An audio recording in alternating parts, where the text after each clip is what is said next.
Before he left the country, Ronan Gallagher covered every wall of the lakeside mansion on Lake Michigan with photographs of his wife and the man she thought she had hidden. Not one frame was crooked, not one image was blurred. By the time Camille walked through the front door that afternoon, home early to set the stage for the announcement she had been orchestrating for months, the house no longer looked like a home.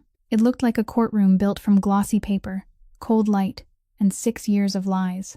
She froze beneath the crystal chandelier. On the staircase, in the dining room, along the gallery hall, beside their wedding portrait everywhere. It was her and the family's own lawyer, in hotel corridors, in a secret apartment, inside the very chapel where no camera was ever allowed to point. Camille did not scream. The one who screamed was the man who walked in 10 minutes behind her, arriving as the family's attorney, right up until he saw the final wall. The wall reserved for him alone, the wall that even Camille had never known existed. On the console table in the foyer, Ronan had left one envelope. Inside it was a signed divorce agreement, a flash drive, and a sealed medical file, the kind of file that made Camille grip the edge of the table to stay on her feet when she opened it. Beneath it all, a handwritten note in a hand calm enough to chill the room. "Congratulations on your ceremony. I returned the truth to this house before I left." And in the bedroom of the old man recovering from heart surgery, Ronan had hung nothing at all. He had simply placed a worn notebook back on the nightstand, the notebook of a nurse this family had once crushed. And that notebook was the thing that would bring the whole empire to its knees. If this story touched something in you, hit that like button and share it with someone who believes the truth always finds its way home. Subscribe to the channel so you never miss the next story about quiet strength, betrayal, and the moment justice finally arrives. And tell us in the comments, what would you have done in Ronan's place? 8 months before the photographs covered the walls, Ronan Gallagher sat at the head of a long table in a conference room overlooking the Chicago harbor, where 6 men representing a foreign shipping corporation had spent 3 weeks preparing for this negotiation. They had brought 2 attorneys, an interpreter, and a list of terms they believed no one would dare refuse. Ronan listened for 40 minutes without saying a word. He didn't tap his fingers, glance at his watch, or shift in his chair. When the head of the delegation finished speaking, Ronan simply placed a single sheet of paper on the table, pushed it forward, then rose and fastened the button of his suit jacket. The interpreter hadn't even finished translating the page before all 6 men had signed it. In this city, people whispered that the gunfire of the Gallagher family wasn't as frightening as the silence of its 3rd-generation heir, because when Ronan fell silent, it meant he had finished counting, and once he had finished counting, everything had already been decided before anyone had the chance to open his mouth and ask for more time. He was 34 years old, with black hair, gray eyes, and a faint scar running along the left side of his jaw, though no one dared ask where it had come from anymore. He controlled the docks, the buildings, and the streams of money flowing unseen beneath the city, and he was doing what his father had never dared to do, drawing the entire family out of the darkness and into the light, one contract at a time, one legitimate company at a time. Slowly and carefully, the way a man might dismantle a landmine. But power came with a price no one printed on paper. In the evenings, Ronan returned to the mansion beside Lake Michigan, where his wife, Camille, presided over intimate gatherings filled with smiles, arranged as perfectly as the candles along the dining table. After 6 years of marriage, everything remained proper. She stood beside him at ceremonies, linked her arm through his in photographs, and called him darling in front of their guests. And there was nothing between them. Not a single argument, because arguments required people to still care.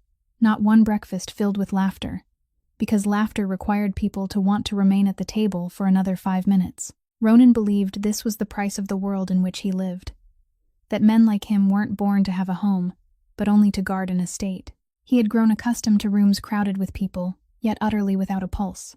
There was only one place in that mansion without cameras, the small chapel in the eastern wing, where his grandmother, the woman who had built the family beside her husband with nothing but their bare hands and a ship that had carried them away from Ireland, had established a rule no one was permitted to change, that no one should ever watch a person who was making a confession. Ronan honored that rule as he honored a promise made to the dead, and he had more promises to the dead than he did to the living. The heaviest of those promises belonged to his mother. When he was 20 years old and studying abroad, her heart stopped one night, and no one managed to bring a doctor to her in time. By the time he returned, all he could do was touch a hand that had already grown cold. 14 years had passed. Ronan had forgiven many enemies, but he had never forgiven the distance of that overnight flight. So when Uncle Cormac, the founder of the family, the 70-year-old man who had taught him everything from how to tie a necktie to how to read betrayal in a man's eyes, needed heart surgery, Ronan broke one of his own rules.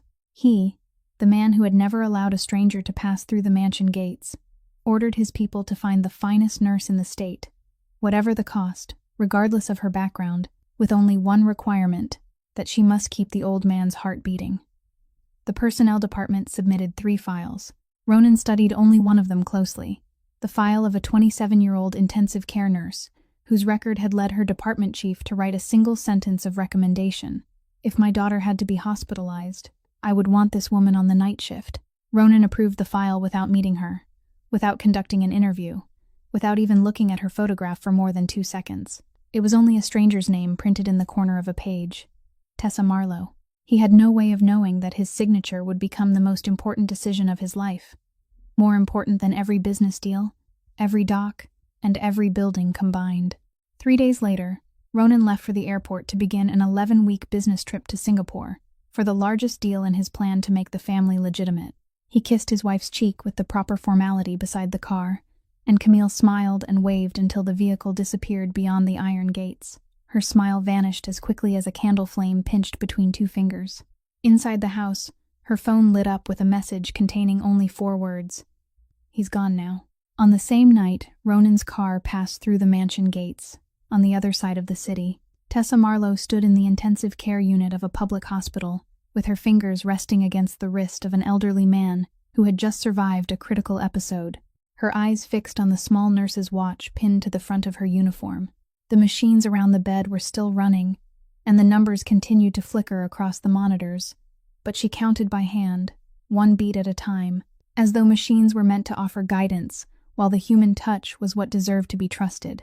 It was a habit her mother had left her, along with that watch.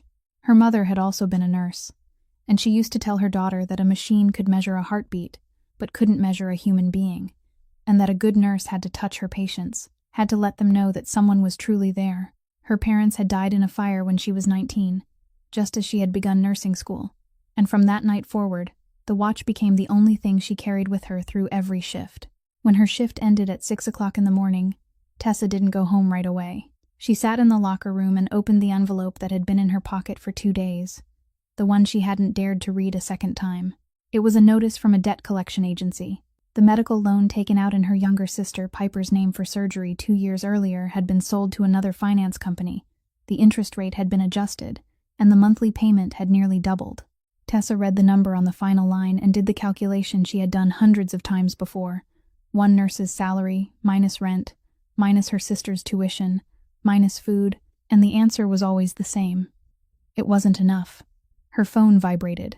Piper was calling, her voice trying to sound cheerful in the way only family could recognize as forced, asking whether her sister had eaten breakfast, talking about classes, and then, only near the end of the call, hesitantly admitting that the school had just sent a notice saying that if the next semester's tuition wasn't paid on time, she would have to suspend her studies. But it was all right. She could work for a year and return to school later. Tessa stared at the locker in front of her and listened to her little sister, the child she had raised since the age of 11, teaching herself how to surrender a dream so gently that it wouldn't hurt her older sister quite as much. In the calmest voice she could manage, Tessa told her that she wouldn't be suspending anything, that she would take care of it, then ended the call and sat motionless for a long time in the room, heavy with the smell of disinfectant. That afternoon, the head nurse called her into the office and explained that a wealthy family was looking for a private nurse to provide overnight care for a relative who had recently undergone heart surgery.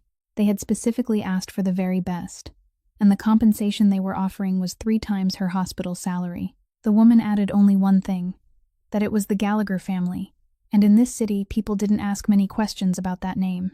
They only needed to know that the Gallaghers paid on time and didn't appreciate curiosity. Tessa didn't need the rest of the afternoon to decide. 3 times her salary meant Piper's semester would be saved. It meant that debt, at least for this year, wouldn't swallow both sisters whole. She signed the contract on Friday, and by Sunday night she was standing before the iron gates of a mansion beside Lake Michigan. Gates more than 10 feet high, carrying her nursing bag, and listening to the sound of her own footsteps echo along the stone path through a garden trimmed so precisely that not a single leaf seemed permitted to grow out of place.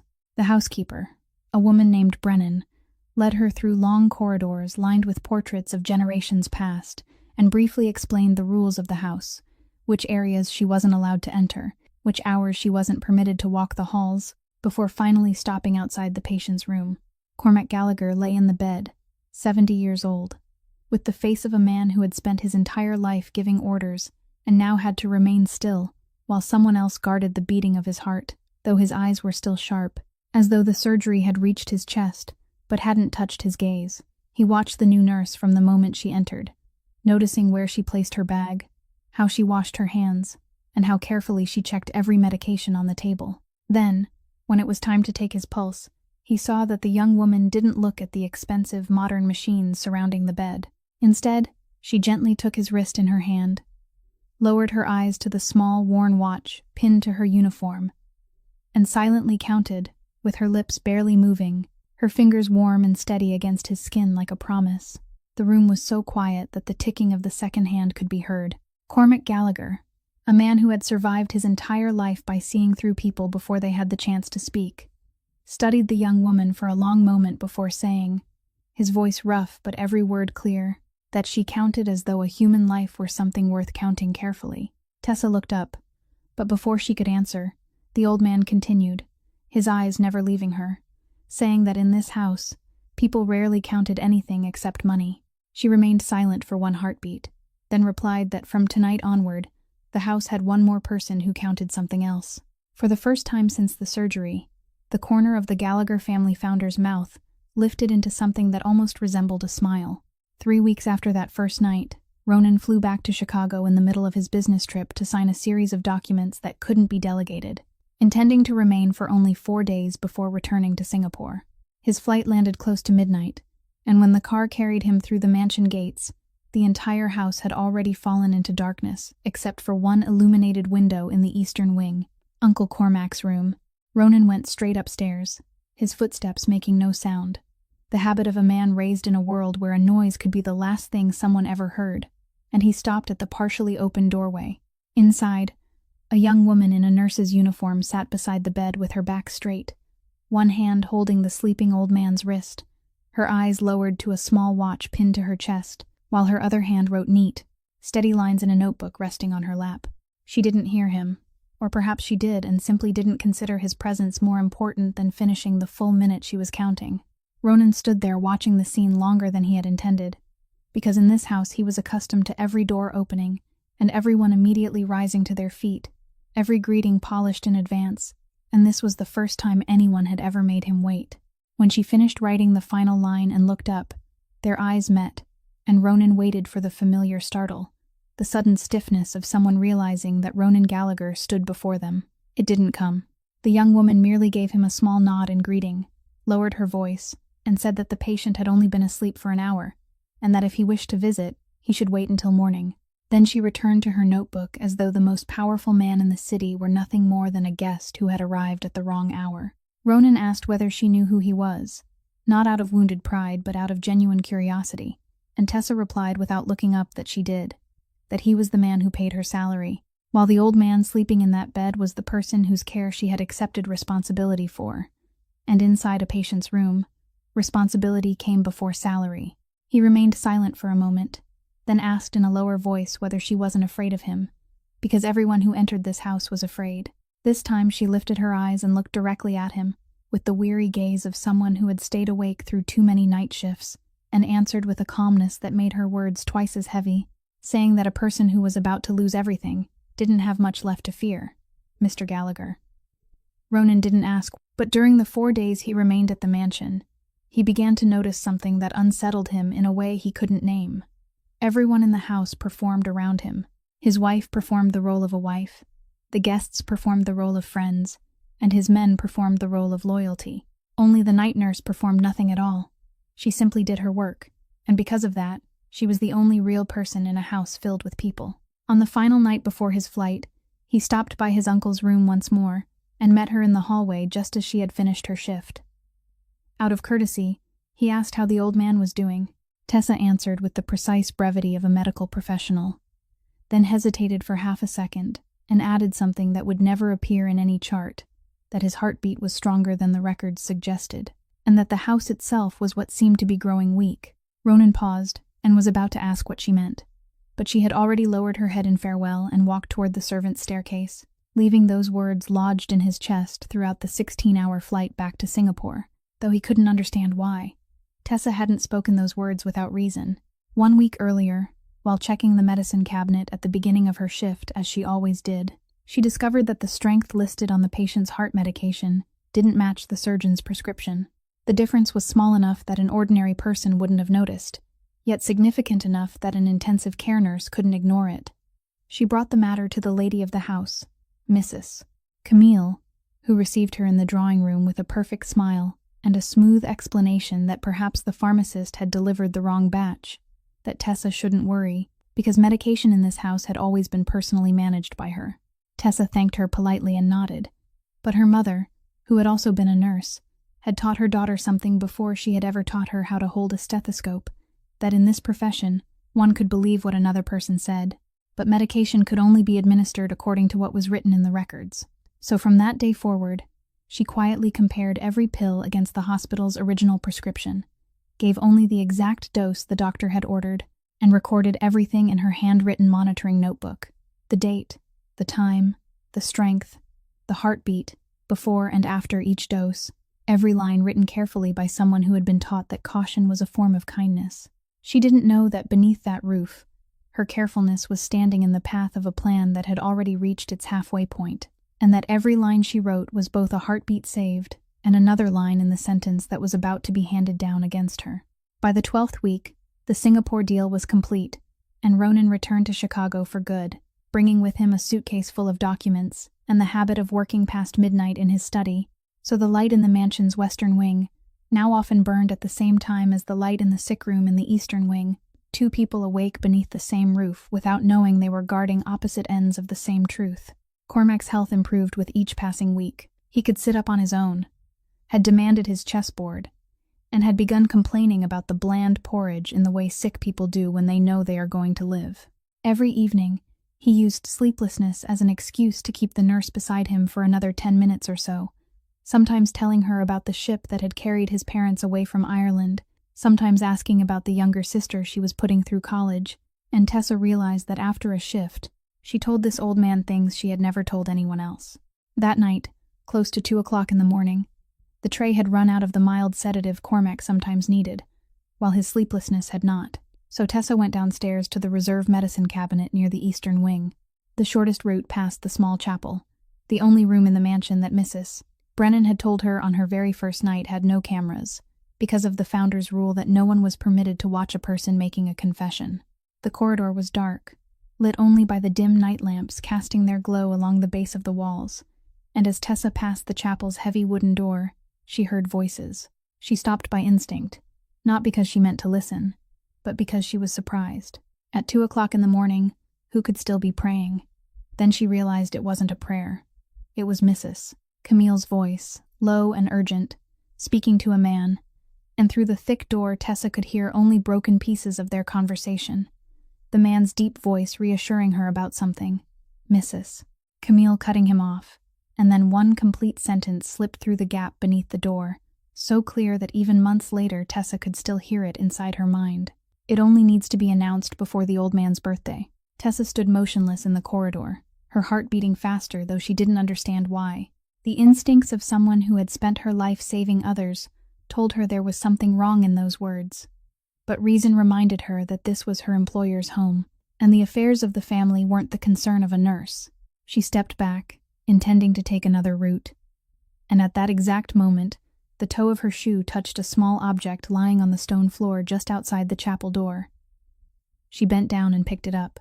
It was a white gold cufflink, heavy and cold in her palm, with a single letter P engraved across its face in an old-fashioned script.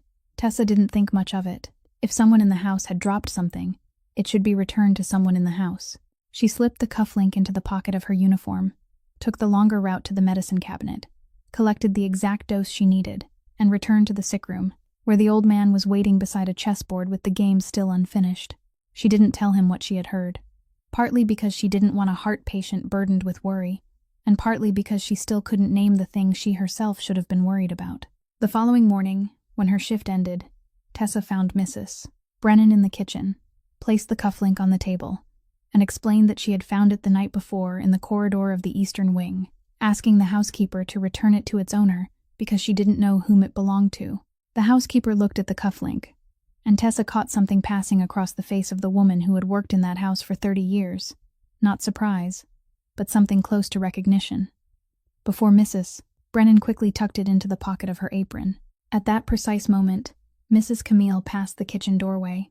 The mistress of the house slowed by half a step, her eyes sweeping across the white gold cufflink in the housekeeper's hand, before rising to meet Tessa's gaze for exactly half a second, no longer, accompanied by a perfectly polite smile, before she continued toward the drawing room as though nothing had happened.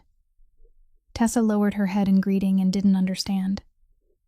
Camille understood far too well. She walked the length of the corridor without changing her pace, one hand resting lightly on the banister, and only when the door to her private room closed behind her did that perfect face begin to crack, revealing what lay beneath it. The cufflink didn't frighten her. Men dropped things.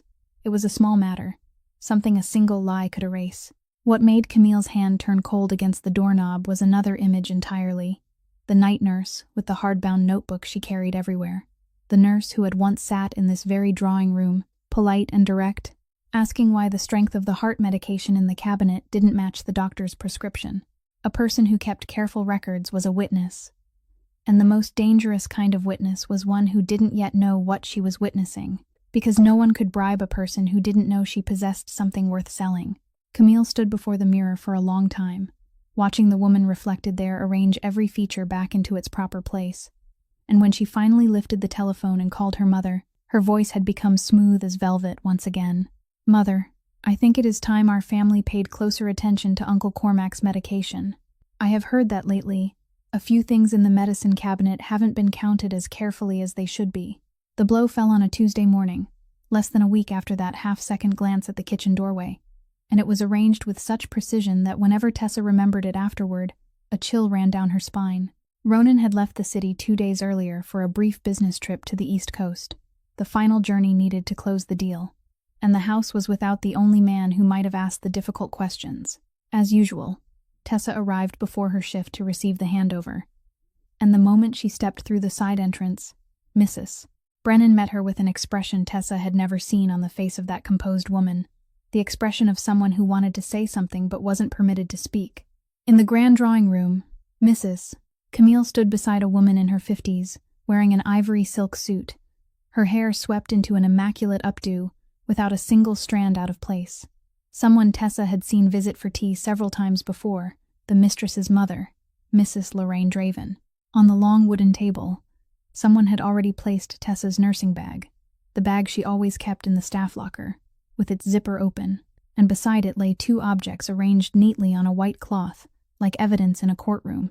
An unopened vial of morphine bearing the label from the controlled medication cabinet, and a gold pocket watch engraved with the Gallagher family crest, the heirloom that had always rested inside the glass case in the gallery. Tessa looked at those 2 objects, then at her bag, and for the first moment, she didn't even feel afraid. She felt only emptiness, like someone missing a step in the dark, because her trained mind understood the entire structure of the trap before her heart had time to understand that she was the prey. She said that she had never touched those things. Mrs. Lorraine smiled, and that smile was more frightening than any shout could have been, then spoke in the polished, courteous voice shaped by 30 years of charity teas, saying, "My dear Miss Marlowe, no one here wishes to make a scandal of this. This family has endured enough public attention, so we won't call the police. Consider that the final act of mercy we are extending to you, to preserve both your dignity and the dignity of this house. But of course," she continued while pouring herself tea as though they were discussing flowers, "we have a moral obligation to report the matter to the State Board of Nursing. You understand? Procedures are procedures." Tessa asked to speak, asked to compare the shift records, asked for the security footage to be reviewed, and every word she offered struck a wall wrapped in velvet. The cameras in the staff corridor had unfortunately malfunctioned that week. The shift records were private family documents. And young lady, the more you struggle, the uglier this will become. Tessa made one final request. "Let me say goodbye to Mr. Cormack, just for 1 minute." For the first time that morning, Mrs. Camille spoke, her voice gentle and final like a blade wrapped in silk, saying that the doctor had ordered a recent heart surgery patient to avoid all stress. "You are a nurse. You should understand that better than anyone. Or would you like his heartbeat to become your next victim?" They took her access card from her there at the table, while Mrs. Brennan was ordered to stand and watch, her aging hands clenched tightly together beneath her apron. What followed moved as quickly as a machine that had already been oiled and prepared. By the end of that week, the State Board of Nursing sent notice that her license had been suspended during the investigation. At the beginning of the next week, her former hospital called in an apologetic voice to say that they were forced to suspend her employment. Then, every other hospital to which she applied answered with the same kind of silence, the silence of places that had received a certain telephone call, and as though the timing had been arranged. The finance company holding Piper's debt sent a demand for immediate payment of the entire balance, on the grounds that the guarantor no longer had a stable income. Somewhere within it all came a carefully worded warning over the telephone from a debt collection employee, telling her that she should know her place, that she was fortunate no one had prosecuted her for stealing controlled substances. Inside the mansion, the old man was told that the nurse had been caught stealing his medication, and when Cormack roared that he wanted to see her, demanded the evidence, demanded to make a telephone call, every request struck the same shield. Doctor's orders. No stress for a man recovering from heart surgery. A new nurse, personally selected by Mrs. Camille, took over the shifts.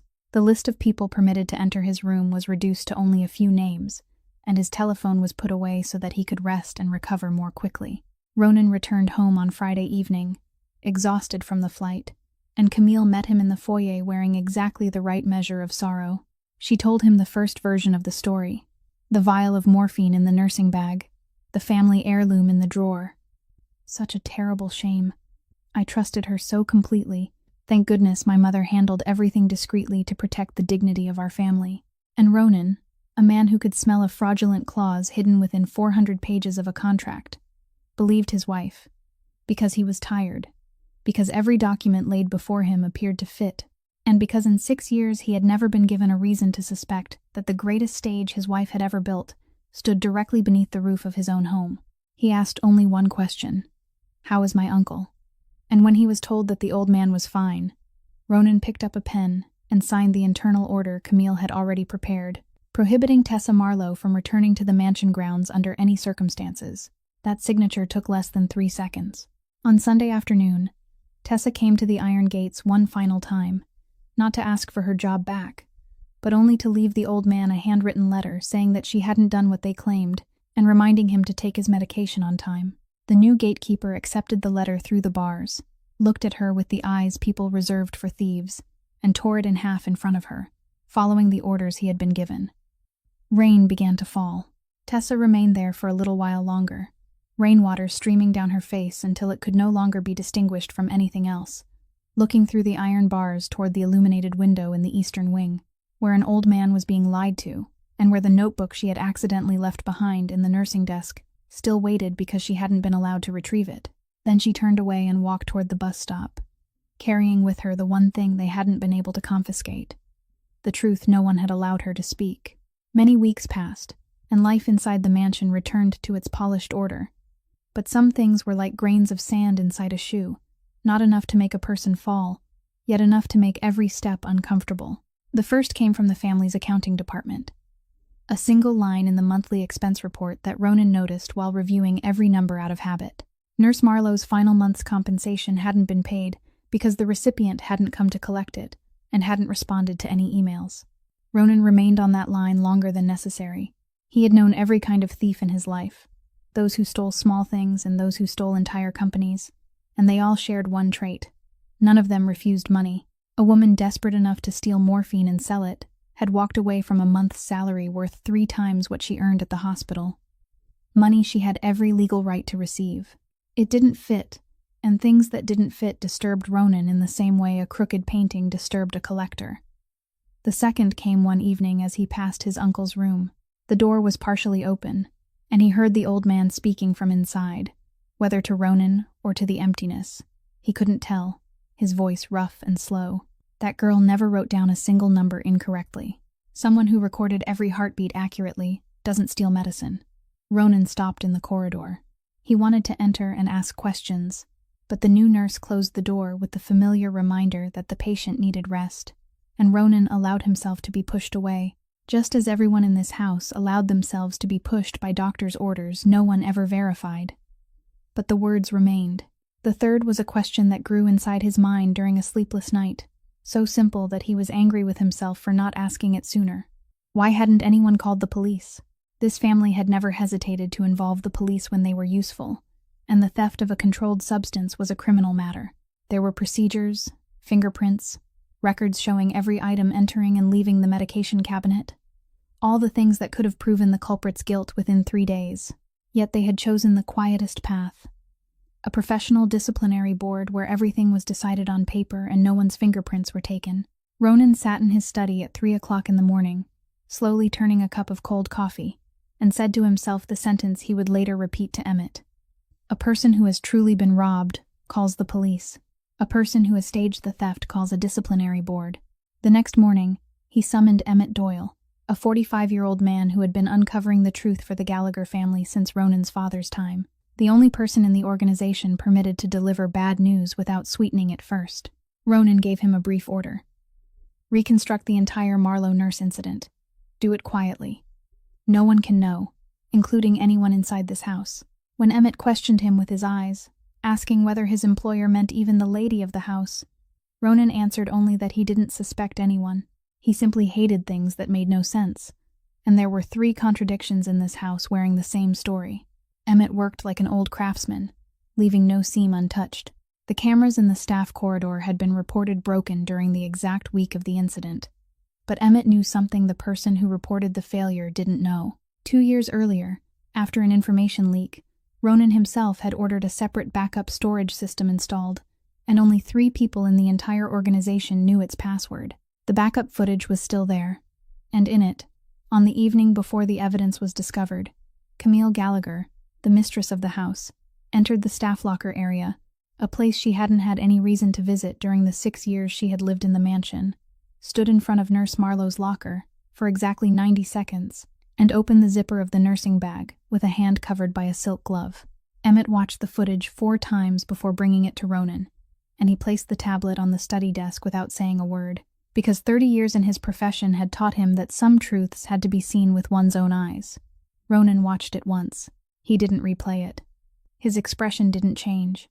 Only the knuckles of the hand resting on the desk slowly turned white. Then he spoke, his voice low and level like the surface of a lake before a storm. "Keep pulling. This thread is longer." And Emmett pulled. The silk glove led to the question of where the mistress had obtained the key to the controlled medication cabinet. The key led to the person who held the only duplicate outside the nurse on duty. That led to the family's medication purchasing process, which had been arranged by a law office, and the name of that office made the thin thread suddenly tighten into a chain. Following the money paid for private medical services, Emmett discovered regular payments flowing from the family's operating fund into a health consulting company registered in another state, a company with no employees and no real office, only a bank account and a legal representative concealed behind 3 layers of authorization documents. When he finally peeled away the last layer, the name that appeared forced Emmett to verify it through 3 independent sources before he dared place it in the report. Preston Vaughn, chief counsel to the Gallagher family, the man who still dined at the mansion once every week and called Ronan his brother.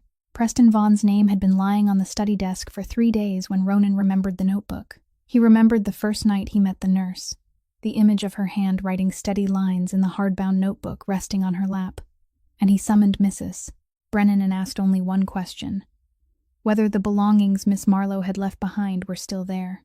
The housekeeper remained silent for 1 beat longer than usual, then said that no one had cleared out the nursing desk in the former sick room, and there was something in the way she spoke that made Ronan understand that no one had cleared it out, not because anyone had forgotten, but because an old pair of hands had quietly made sure it wouldn't be touched. The notebook lay at the bottom of the drawer, its dark blue hardcover worn at the corners, and Ronan carried it back to his study, locked the door, sat down, and read it as though he were reading a contract that would decide the fate of his entire family. because it turned out that was exactly what it was. The pages were filled with the careful handwriting of someone who had been taught that caution was a form of kindness. Every night shift occupied a page. His uncle's heartbeat at 10 o'clock at night, at 2 o'clock in the morning, at 4 o'clock in the morning, his blood pressure, the dosage of every medication, his sleep, even the small notes in the margins saying that the old man had demanded his chessboard, that he had told stories about the ship, that he had laughed. Ronan turned each page and watched his uncle come back to life night after night through the ink of a stranger who had guarded him more carefully than his own blood. Then he reached the pages that seemed to lower the temperature of the room by several degrees. Beginning in the 7th week, a comparison column appeared beside the medical readings. The strength of the heart medication written on the surgeon's prescription and the actual strength of the batch stored in the cabinet. The two numbers didn't match. Beside them was a note saying that the mistress of the house had been questioned and had explained that the pharmacist had delivered the wrong batch, followed by a line underlined in darker ink. Administer only according to the original prescription. Verify every pill before each shift. Ronan sat motionless for a long time, and inside the mind of a man raised to recognize the structure of every game, the scattered pieces of the past several weeks began to fit together into a complete and chilling picture.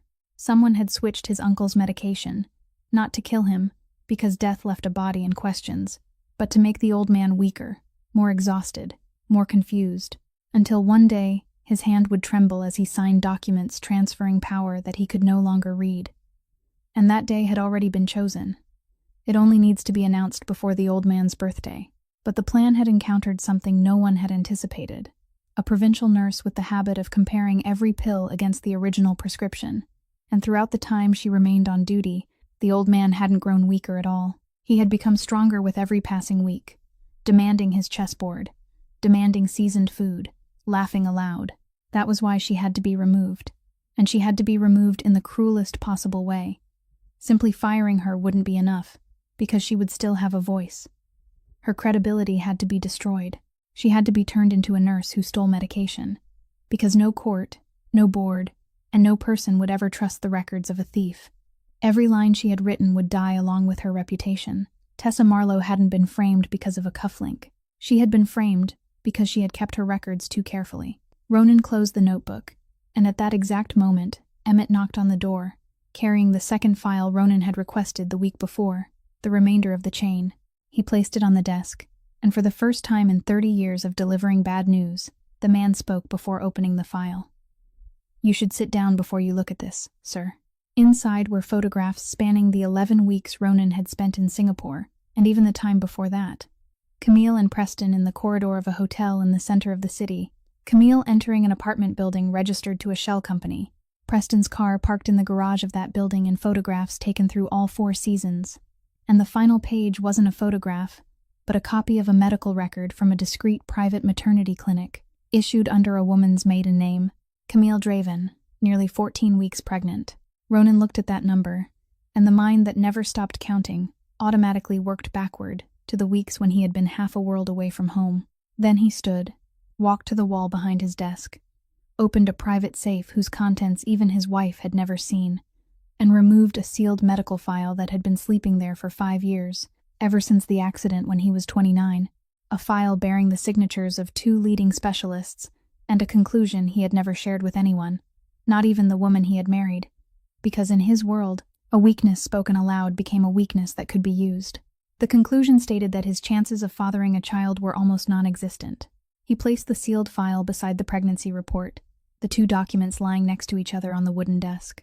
One was the foundation of his wife's entire plan for an heir. The other was the thing that had caused that foundation to collapse before the first brick was ever laid, and she had no idea. Ronan didn't break anything. Not a single glass left its tray, and not one sound escaped through the study door that night. He simply sat down, opened the nurse's blue notebook to its first page, placed it on his left, arranged Emmett's photographs on his right, left the sealed medical file between them, and began reading everything again from the beginning, slowly, 1 line at a time, the way a man takes inventory before a great reckoning. In this city, people still said that in Ronan Gallagher's world, when he fell silent and began to count, it meant someone's time had run out. That night, behind the locked door of his study, Ronan began to count. Finding Tessa Marlowe wasn't difficult for a man like Emmett. The difficult part was that what he found reduced the report to a single page that Ronan had to read 3 times. The young woman had left her old apartment because she could no longer afford the rent after losing her job, and had moved into a small room on the outskirts of the city. After 4 months of rejection from every hospital because her name had been placed on a blacklist, she accepted a night shift position as a care aide at a suburban nursing home, work that didn't require a professional license, paid half a nurse's salary, and consisted of cleaning, lifting patients, and changing bed linens. Tasks now performed in silence by hands that had once guarded the heartbeats of an entire intensive care unit. Ronan drove there himself on a Thursday night, without a driver or bodyguards, parked across the street, and walked into the aging building behind a fence with peeling paint. Through the glass window of the common room, he saw her before she saw him. Tessa was sitting beside an elderly woman with silver-white hair who had fallen asleep in her wheelchair, and beneath the dim yellow light, he watched her do something no care aide was paid to do. She gently took the old woman's wrist, lowered her eyes to the small watch pinned to her chest, moved her lips as she counted, then wrote something on a piece of paper folded into quarters and tucked it into her pocket, because the habits of someone who had once been a nurse couldn't simply be abandoned, and because the elderly people in this place, with no children or grandchildren, had no one else to count anything for them. Ronan stood outside the glass, watching her, the man who had viewed the footage of his own wife framing someone without changing expression, and felt his chest tighten in a way he couldn't name. When Tessa pushed the wheelchair into the hallway and saw him, she stopped. She didn't startle or step back. She merely straightened her spine, like someone preparing to receive another blow, and asked in a calm voice, worn empty of emotion, whether Mr. Gallagher had come to make certain she stayed away from his house, or whether there was still somewhere her name hadn't been blacklisted. Ronan said that he had come because he knew the truth. She looked at him for a long time, and he waited for tears, anger, accusations. But all that came was a very soft breath, like someone lowering a backpack filled with stones, after carrying it over a road that had been far too long. Then she said, "So now you know," and began to push the wheelchair forward again because the old woman needed to be back in her room before it was time for her medication. He followed her and said that he would compensate her for everything. Every loss, the debt, the months without work, any amount she named, he would sign. Tessa stopped the wheelchair in the middle of the hallway and turned to look directly into his eyes for the first time that night, with the eyes of the woman who had once stood in the rain outside the iron gates of his home and spoke each word slowly and clearly. "I don't need you to buy my dignity back for me. I need the person who took it to return it to the place where it belongs." Ronan remained silent, and she continued, her voice no louder, though every word struck like a needle. "Do you know where that place is? It is the State Board of Nursing, where they are holding my license with the word theft beside my name. It is every hospital that received some telephone call. It is my sister, who had to hear people whisper that her older sister was a thief. Dignity doesn't live inside a bank account, sir. So your money can't reach the place where mine has been imprisoned." Then she lowered her voice. "And it was that lowering of her voice that became the sharpest blade," she said. "And I remember the signature on the order forbidding me from returning. The gatekeeper showed it to me before he tore up my letter. You believed them too, without asking me a single question." The nursing home hallway was so quiet that the ancient heater could be heard breathing at the far end. Ronan Gallagher, a man who had never bowed his head before anyone still living, stood there and accepted every word, without denial, without explanation, without using his wife as a shield, because he understood that some signatures took 3 seconds, and some debts took a lifetime to repay. He only said, "You are right. I signed without asking. That was my failure, and I am not asking you to erase it. I am asking you for only one thing. Don't sign for any money. Don't agree to remain silent with anyone who comes to you. And wait for me, because your dignity will be returned to the exact place you just named, to the very table of that board, publicly and completely, together with the names of the people who took it from you. I don't promise it will be quick. I promise it will be complete." Tessa looked at the most powerful man in the city standing in the peeling hallway of a nursing home, and for the first time since that Tuesday morning, something very small stirred inside her chest, something she had believed they had confiscated, along with her access card and her professional license. She didn't say whether she believed him. She only nodded once, then pushed the wheelchair toward the end of the hallway, while Ronan stood watching until the white uniform disappeared around the corner. That night, as he drove home, he didn't turn on the music or make a telephone call. He simply drove in silence through the sleeping city, and from that night onward, the debt inside him had two layers. One bore the name of his uncle, the man being slowly poisoned inside his own home. The other bore the name of that young woman, whom Ronan himself, with a signature that took 3 seconds, had helped push into the abyss while she was protecting the life of the only family he had left. Camille chose a Saturday dinner to announce the news. The dining table was lit with candles. The main course was the dish Ronan had eaten since the early days of their marriage, and when the servants withdrew, she placed a hand over her stomach with an expression of hesitation she had practiced in front of the mirror no fewer than 3 times, and said that she had something to tell him. They were going to have a child. With another husband, that moment would have required tears, an embrace, at least a smile. But Camille hadn't married another husband. She had married Ronan Gallagher, so when he set down his knife and fork, looked at her for 3 seconds, then nodded and said the family needed this news, she noticed nothing unusual. On the contrary, she felt relieved, because 6 years of living with this man had taught her that coldness was his truest signature. The colder he was, the more believable he became, and one nod from Ronan was worth more than 100 congratulations from anyone else.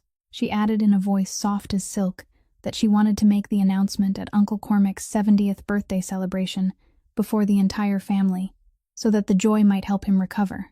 Ronan lifted his wineglass, turned it slowly, and told her to arrange it, that she and her mother could decide the guest list, because he had been occupied lately with the restructuring of several companies. Not one word of that sentence differed from the man he had always been, and that was precisely what made it the perfect disguise. Because he wasn't pretending to be a happy husband, a role he wouldn't have known how to play. He was simply performing the same cold version of himself everyone saw each day, and no one examines something that looks exactly like the truth. From that day forward, the mansion moved along 2 parallel timelines. The first was loud and fragrant with flowers. Camille and Mrs. Lorraine sat with the event planners, chose the menu, selected the music, and prepared a guest list that included every important relative and 2 senior associates of the family. During the afternoon telephone calls between mother and daughter, the plan was secured one step at a time. The pregnancy would be announced at the exact moment everyone raised their glasses to honor the old man, so that Cormac would be overwhelmed before the entire family and left with no choice but to offer his blessing. Then, carried forward by that momentum, within 1 month they would have him sign the executive authorization documents Preston had prepared long ago, perfectly legal papers with all the proper witnesses, a transfer of power without a single gunshot. Mrs. Lorraine ended one call with what she believed was the wisest sentence she had ever spoken. Let the old man be happy. Happy people sign more easily. The second timeline moved in absolute silence. Judith Kane, a 50-year-old attorney with a voice as dry as the documents she handled, who had represented Ronan personally since before his marriage, began assembling the case in an office outside the family's building. The divorce petition, the asset records, and Emmett's chain of evidence were duplicated and stored in 3 separate locations. While reviewing the ownership documents, she discovered something even Ronan had forgotten. The mansion beside Lake Michigan wasn't part of the family's shared property as everyone believed.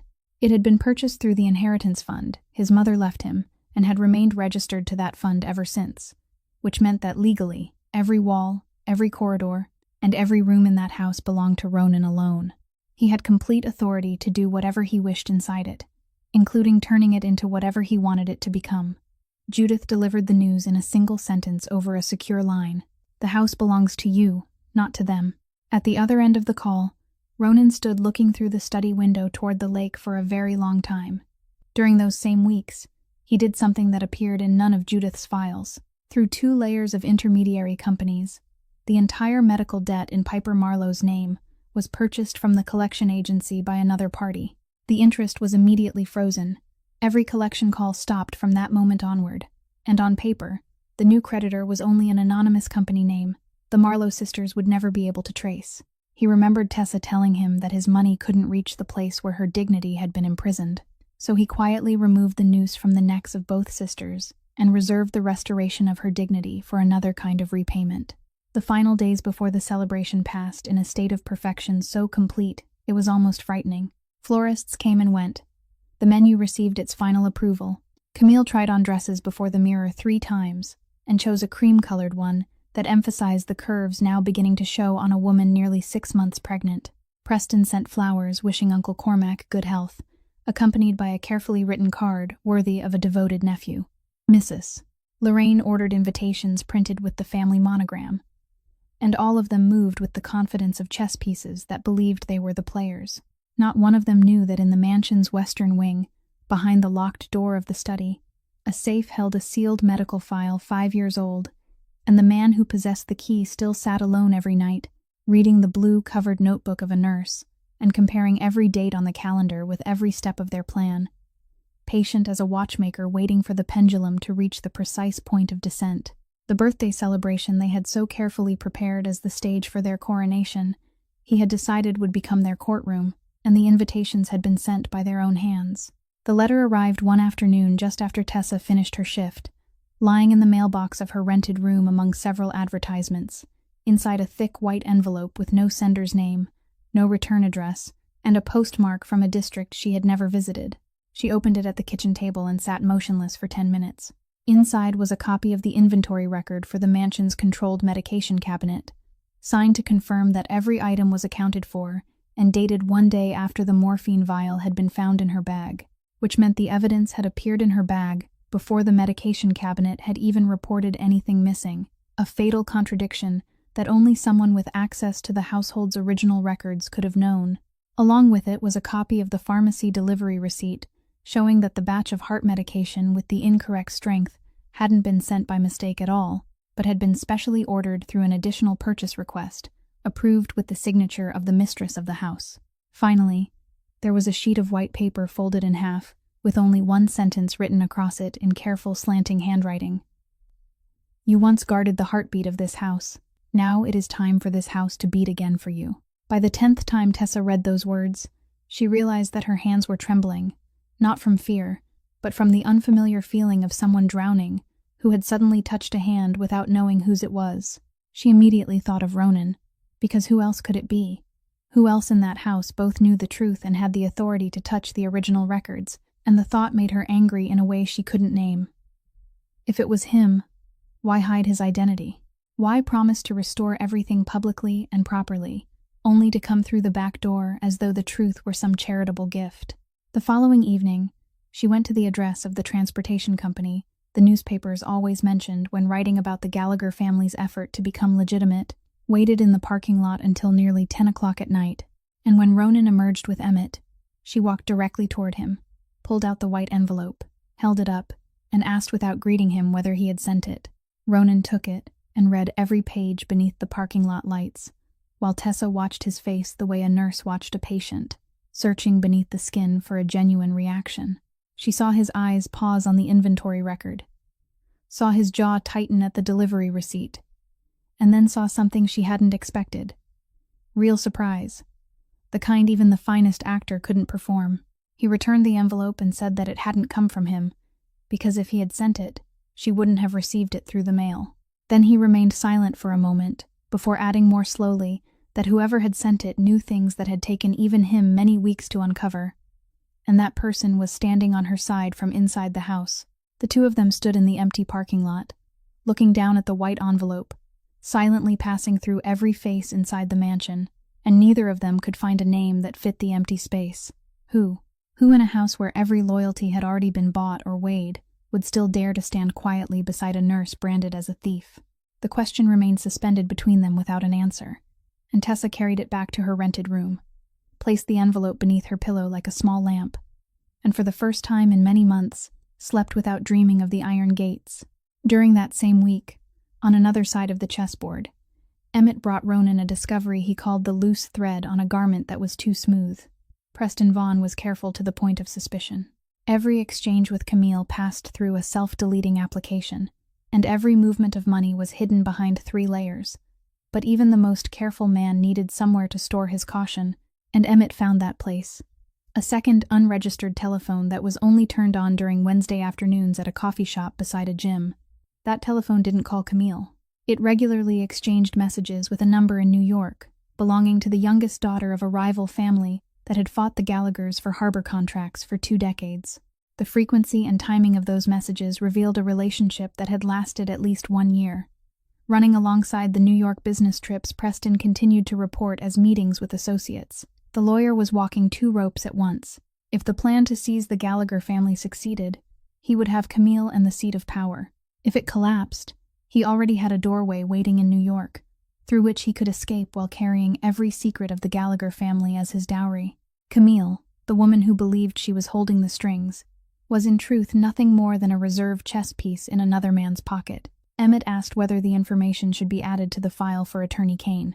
Ronan stood beside the window looking out over the dark lake, silent for so long that Emmett thought he hadn't heard. Then he turned, and in the man's eyes was a light Emmett had seen only a few times during his 30 years of service to the family. Ronan said no, that it wouldn't go into any file, not Judith's, not anyone's, and ordered him to keep it separately for Ronan alone. Then he looked toward the study door, as though he could see through it into another room within the house, and spoke the final words of that night. The last wall will belong to him. On the final day before the celebration, the house unknowingly cleared the way for Ronan's plan. Following an appointment made 3 weeks earlier, Camille and Mrs. Lorraine went to a resort in the city for skincare treatments, a final dress fitting, and an overnight stay so her complexion could rest before facing the cameras. The event crew wasn't scheduled to arrive and begin setting up until the following morning, so when dusk settled over Lake Michigan, the mansion held only the household staff, and one man who had told his wife he would be occupied with a corporate restructuring meeting until late into the night. At 7 o'clock in the evening, Ronan summoned every member of the staff to the foyer, from the cook to the gardener, and personally handed each of them a sealed envelope along with a brief announcement. The entire household would receive 2 full days of paid leave. Transportation had already been arranged to take everyone home, and for anyone wishing to visit family farther away, the tickets were waiting inside the envelopes. No one was to return before the morning after next. The servants departed amid a murmur of grateful thanks. Only Mrs. Brennan remained until the end. The woman who had spent 30 years hearing even the things the walls didn't say studied her young employer for a long time, studying those gray eyes that were calm in a way that was almost frightening. She didn't ask why. She didn't ask whether he needed help. She simply removed the familiar ring of keys from her waist, placed one key on the table, and said that she would leave the code on her desk. Then she put on her coat and walked out to the car, and at the moment the side door closed behind her, Ronan understood that he had just received the closest thing to a blessing that this house still possessed. At 9 o'clock that night, Emmett's unmarked van backed through the rear gates, carrying sealed cardboard boxes that the 2 men unloaded and carried inside with their own hands, without hiring another person to assist them. And the work began. Ronan worked the same way he negotiated, slowly, precisely, without a single unnecessary movement. The grand foyer came first, the place where every guest would take the first step into the house and lift their eyes toward the crystal chandelier. On the most prominent wall opposite the main entrance, he placed the largest enlargement, smoothing every corner flat with both palms like a museum worker mounting a painting, so that anyone crossing the threshold would be forced to see it before they had the chance to notice anything else. The staircase came next, and there he did what people would later describe as the coldest detail of that night. He arranged the photographs in chronological order, one image on every step, with the date clearly printed beneath each one, so the betrayal climbed the staircase one step at a time, just as it had climbed through the months, and anyone wishing to reach the second floor would be forced to walk beside the entire timeline.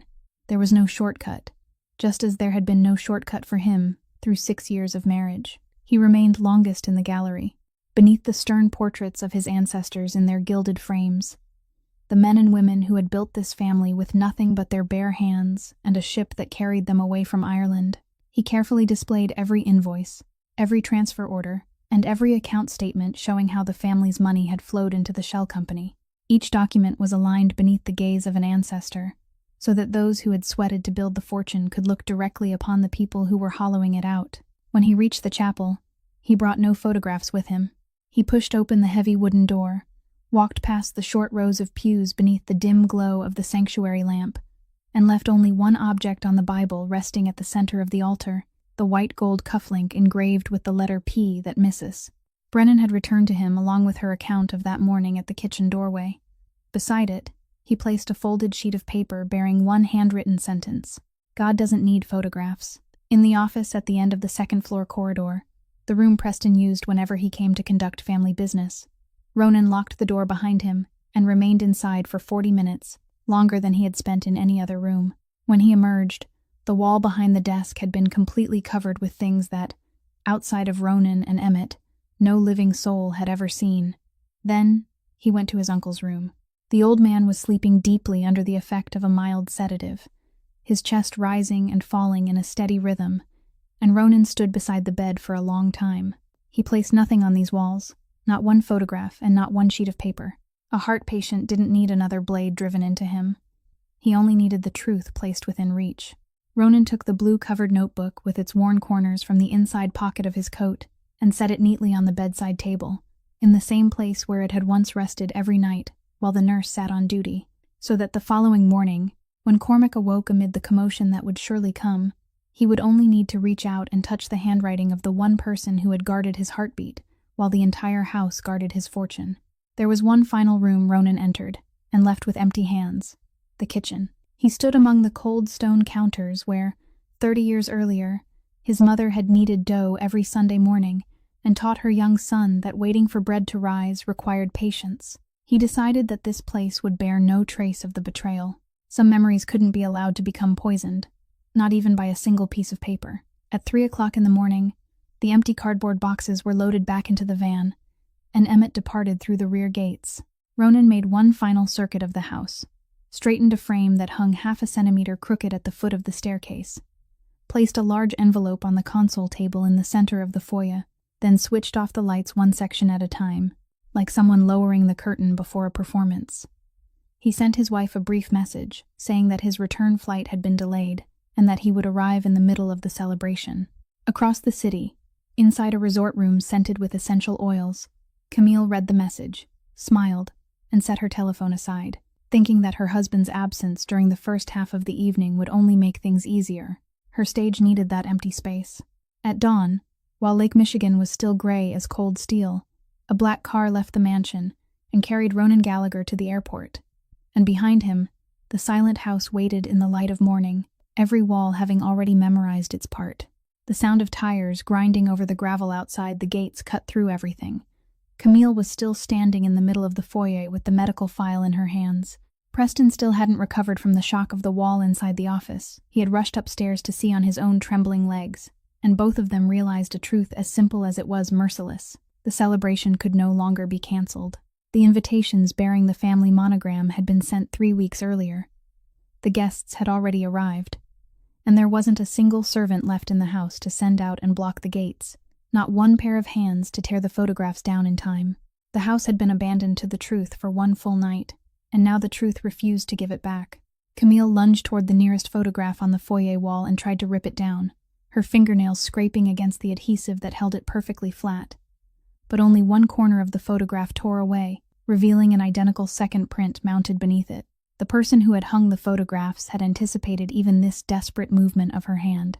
She stood there holding the torn piece of photographic paper and understood that she was trapped inside a chessboard where every move had already been made on her behalf the night before. The front doors opened. An aunt of the family entered first with her husband, and the cheerful words on their lips died as abruptly as though they had been cut away with scissors.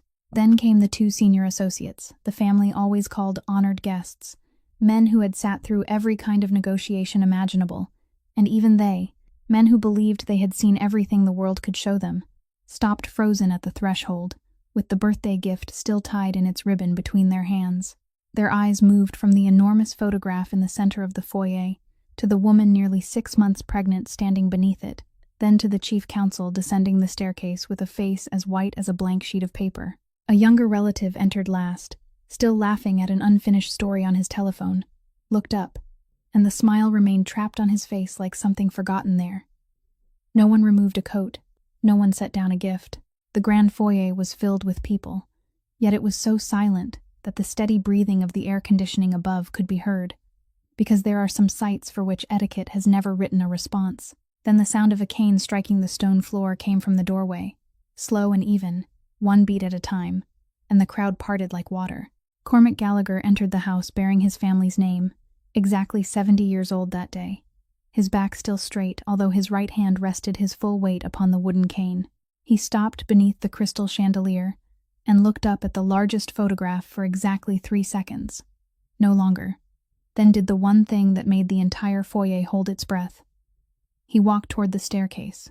The old man climbed one step at a time, slowly, like a solemn ritual, stopping before every photograph arranged along the timeline, reading each date printed beneath it with the eyes of someone who had spent 70 years learning to read people in order to survive.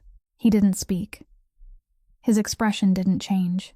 Only the knuckles gripping the top of the cane grew whiter with each step, while everyone below stood motionless and watched the founder of the family walk the full length of a betrayal, stretching across dozens of stairs on legs that had only recently endured heart surgery.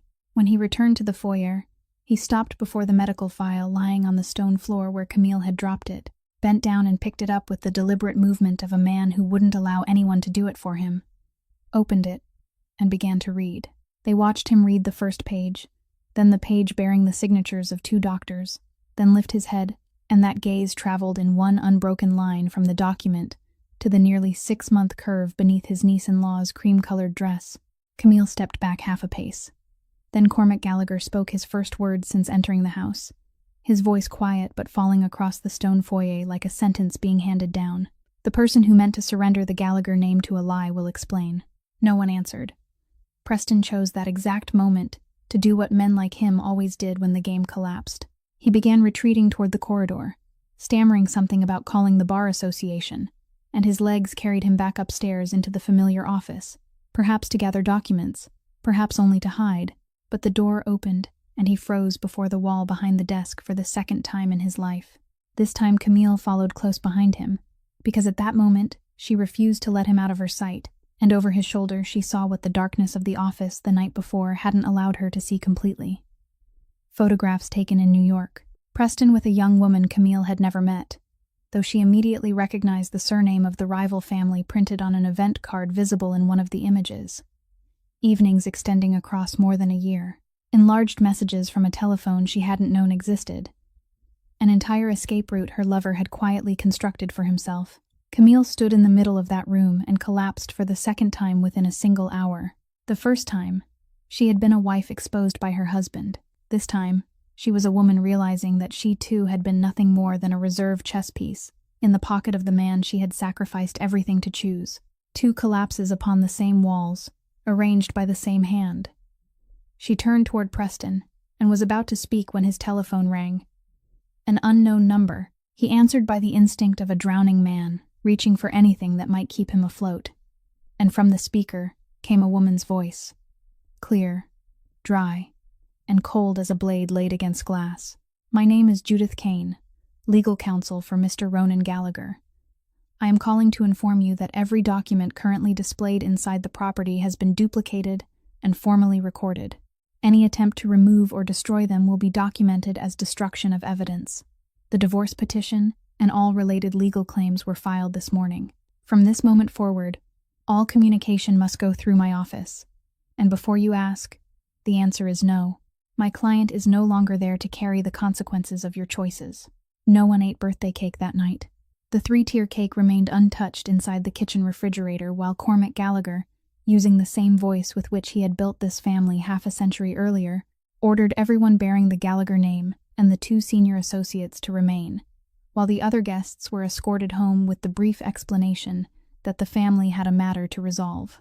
He summoned the family council immediately in the grand dining room, refusing to wait until morning or move the meeting to an office, and he held it beneath the walls still covered with photographs and documents that, under Attorney Kane's instructions, no one was permitted to touch, because the old man wanted every judgment delivered that night to be spoken directly before the evidence, in the same manner trials had been conducted when he still had nothing to his name, by looking straight at the proof and speaking. He sat at the head of the table, his cane resting across the arms of his chair like a scepter, and judged them one at a time without raising his voice once. Preston came first. The lawyer managed exactly 3 sentences: that everything could be explained, that documents could be interpreted in different ways, and that he needed time. Cormac allowed him to finish, listening with the patience of a man who had heard thousands of liars throughout his life, then slowly recited 3 numbers from memory: the account number of the shell company, the amount of money that had passed through it over 2 years, and the number of the provision in the very family charter Preston himself had drafted years earlier, the provision concerning betrayal of trust. Preston fell silent. Cormac declared that every position he held was revoked that very night, and that his access to all documents was terminated.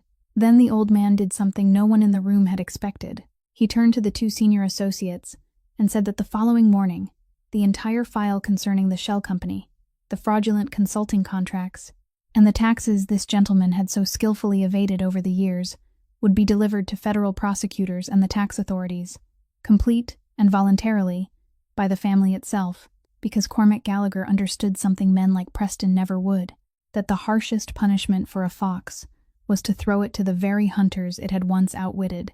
He ended Preston's judgment with a sentence the entire city would later repeat. A stranger's prison is cleaner than forgiveness inside the family. When Camille's turn came, she could no longer stand without holding the back of a chair, and in one final instinctive movement, she placed both hands around her stomach, as though searching for a shield. Cormac looked at the gesture and slowly shook his head. "Don't do that," he said. "That child isn't your shield, and it will never be your debtor." He ordered the prenuptial agreement read aloud before the council, the same agreement Mrs. Lorraine had once reviewed word by word before the wedding with a satisfied smile, because she believed her daughter would never need it. The document stated clearly that any proven act of betrayal would require the offending party to leave with exactly what they had brought into the marriage, and Camille Draven had entered that house with 2 suitcases of clothing. She would leave before the end of the week, return to her mother's home, and take exactly 2 suitcases with her. Mrs. Lorraine sprang to her feet and reached for the weapons she had always relied upon, her polished voice and her connections. She spoke of charitable foundations, benefactors, and the reputation of their social circle. Cormac listened to everything, then answered with a single question. "Do you believe those benefactors will sit at the same table with the woman who approved an order for the wrong strength of medication for an old man recovering from heart surgery?" The room fell silent, because only then did many of them understand the deepest meaning of the documents displayed in the gallery. Before the following week ended, the 3 largest charitable foundations in the city had each received a resignation letter signed by Lorraine herself, because some doors must be closed by one's own hand before someone else slams them shut. Then, in the middle of that room filled with rigid faces, the 70-year-old man softened his voice for the first time that night and spoke of the only person absent from every wrongdoing, the unborn child. He declared before the entire family, so that every ear would hear and no mouth would ever be permitted to say otherwise, that the child was innocent, that it wouldn't carry the debts of adults, and that no one bearing this family name would ever speak of it with anything but kindness. That very week, the family would establish a fully funded trust to support the child until adulthood, independently managed, so that regardless of what became of the adults, a child soon entering this world would always have food, an education, and enough to begin a life of its own. "This family has done many things in the past that should bring us shame," he said. "But we have never settled accounts with a child, and we never will." The council ended close to 2 o'clock in the morning. One by one, they left through the grand foyer beneath the photographs, still looking down upon them. When the room held only the old man and the housekeeper, who had quietly returned at dusk and stood behind his chair throughout the entire judgment, as she had for 30 years, Cormac finally allowed his shoulders to sink slightly. He reached into the inner pocket of his coat and took out the object that had rested there since morning, the blue-covered notebook with its worn corners, the one he had found on his bedside table upon waking, whose pages he had read so many times that he nearly knew them by heart, while the entire house collapsed beyond his door. Then he spoke to Mrs. Brennan in a tired voice that no longer concealed anything. "I need to see the nurse. I owe that girl a trial." 2 days later, a black car stopped in front of the suburban nursing home at the exact hour Tessa finished her morning shift, and the person who stepped out wasn't Ronan but Mrs. Brennan, the woman who opened with the only sentence needed to make Tessa agree to get into the car. "The old man wants to see you, child, and this time no one can stop him." They didn't return to the mansion. The car took her to a small gray stone house on the outskirts of the city, where Cormac had moved temporarily while the house beside the lake remained a formally documented crime scene, and the old man was waiting for her at a tea table by the window, thinner than when she had last seen him, though his eyes were as bright and direct as though there had never been any surgery. Tessa stood in the doorway, and all the things she had planned to say through so many nights suddenly refused to come first, so he was the one who spoke. "Sit down, child. Today, let this old man give his statement first." Then Cormac Gallagher began to tell her everything, slowly and clearly, like someone who had been arranging this testimony for a very long time. He said he had never believed it, not for a single second. On the morning they entered his room and told him that the nurse had been caught stealing medication, he lay there listening and knew immediately that it was a lie, because he was the man whose wrist that young woman held every night while she counted every heartbeat with her mother's old watch. Someone that careful with another person's life would never be careless with her own honor. But as he lay there, he understood something colder at the same time. If they were willing to invent such a shameless story to tear her out of the house, then she must have been standing in the way of something much larger, and that larger thing had something to do with the pills she had once questioned. The old man had overheard that conversation from his bed, even though both women had believed he was asleep. He continued, his voice unchanged, though his fingers tightened together on the tabletop. Think about what I had in my hands at that moment. A heart that had just been cut open, a telephone taken away under doctor's orders, and a list of people allowed into my room approved by the very person behind the scheme.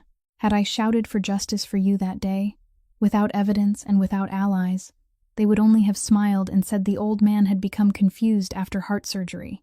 Then they would have needed only a few more doses before I truly became confused, before I no longer had enough clarity to serve as a witness for anyone, including myself. So I chose the founder's way, the same way that allowed a penniless boy to survive among the most brutal docks 60 years ago. I pretended to lose. In front of the new nurse, he began forgetting people's names, drifting to sleep in the middle of sentences, and allowing his hand to tremble when he held a spoon. He performed exactly the script the people who had switched his medication expected, so they would believe the incorrect strength was doing its work, so they would calmly wait for his 70th birthday, without increasing the dosage, while every evening, the only woman in the world he trusted without condition, Mrs. Brennan, quietly brought the correct medication into his room under his orders, purchased from a pharmacy in another district, and switched the pills back again, replacing their replacement, giving him the real medicine, and hiding the incorrect pills as evidence. She did it every day, throughout the months when the entire house believed he was slowly fading away. And it was also Cormac, through Mrs. Brennan's hands, the hands of the woman who held the keys to every document cabinet in the house, who gathered copies of the inventory records and the pharmacy delivery receipts, one page at a time, then asked her to mail them to Tessa from a distant district, without a signature or any trace, because he didn't know whether the letter would be intercepted, and he didn't know whether she could still trust anyone bearing the Gallagher name. He only knew that she needed to see proof that she wasn't losing her mind, that someone knew the truth. Those words were his. He had dictated them for Mrs. Brennan to write because his hand had been trembling, not from illness, but from rage. Tessa sat listening with both hands folded in her lap, and understood that throughout the months when she had believed herself to be the loneliest person in the world, 2 investigations had been moving through the darkness for her without knowing of each other. One conducted by the younger man in the Western Wing through backup cameras and financial trails, the other by the old man in the Eastern Wing through switched blister packs and handwritten copies. 2 tunnels dug from opposite sides of the same mountain, both moving toward her. Cormac released a long breath, then reached into the inner pocket of his coat, removed an object, and placed it on the table between them. The gold pocket watch engraved with the family crest, the heirloom that had once rested beside the morphine vial on the white cloth that Tuesday morning. For the first time throughout his story, his voice trembled slightly. I am sorry I allowed you to pay the price for my performance. You lost your license, your work, and even your name, so that an old man could survive while pretending to be confused. In this house, old people are only believed when they are close to death. Take it. It was once used to accuse you, so from this day forward, it must belong to you. Tessa looked at the heavy gold watch lying between them, an object worth more than everything she had ever owned combined, and she didn't take it. Instead, she reached across the table, gently took the old man's bony wrist, turned it over, placed her fingers in the familiar position, lowered her eyes to the small nurse's watch pinned to her chest, and began to count, her lips moving silently as they had through hundreds of night shifts, the habit of someone whose profession had entered her heart. Cormac Gallagher sat still and let her count, the 70-year-old man who had judged an entire family without blinking, allowing 2 tears to roll down his wrinkled cheeks. Then he laughed, a rough, hoarse laugh mingling with his tears, and Tessa laughed too, and cried too.